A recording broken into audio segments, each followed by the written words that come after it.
আসসালামু আলাইকুম দর্শক ভাই, আশা করি ভালো আছেন এবং ভালো থাকবেন। আমরা 21 জন বন্ধু পৃথিবীর যুগে বেঁচে আছি। আর একজন মৃত্যু বরণ করেছেন, ইন্নালিল্লাহি ওয়া ইন্না ইলাইহি রাজিউন। কেননা মৃত্যুর স্বাদ সবাইকে গ্রহণ করতে হবে। আমরা যখন এই 22 জন বন্ধু যখন খেলাধুলা করতাম, রাতের 12টা বুঝি না, রাতের 1টা বুঝি না, সারা রাত খেলেছি। শিবুরি, বউসি, দাঁড়িয়াকট, টিকটিক খেলা এবং খোলা লুকোচুরি খেলা এবং বউ পাল্টাপাল্টি খেলা, এগুলো আমরা সারা রাত ধরে খেলেছি।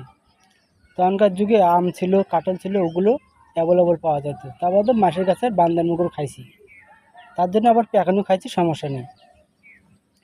শুধু মৃত্যুর স্বাদ গ্রহণ করতে হবে। আমাদের ওই বন্ধুটা যখন আমাদের কাছ থেকে ছেড়ে গেল, তখন আমরা অনেক ভালো হয়েছি এবং বুঝতে পারি যে মাসের জিনিস কখনো আর মধ্যে বোলানো হবে না এবং খাওয়া হবে না। এবং আমাদের ওই বন্ধুটা পৃথিবী থেকে চলে যাওয়ার পরে আমাদের মনটা অনেক একটু ছোটো হয়ে যায়। কেননা একসাথেই ছিলাম, আজকে তিনি পৃথিবীর বুক থেকে বিদায় হয়ে গেল, আর কখনো তাই ফিরে আসবে না।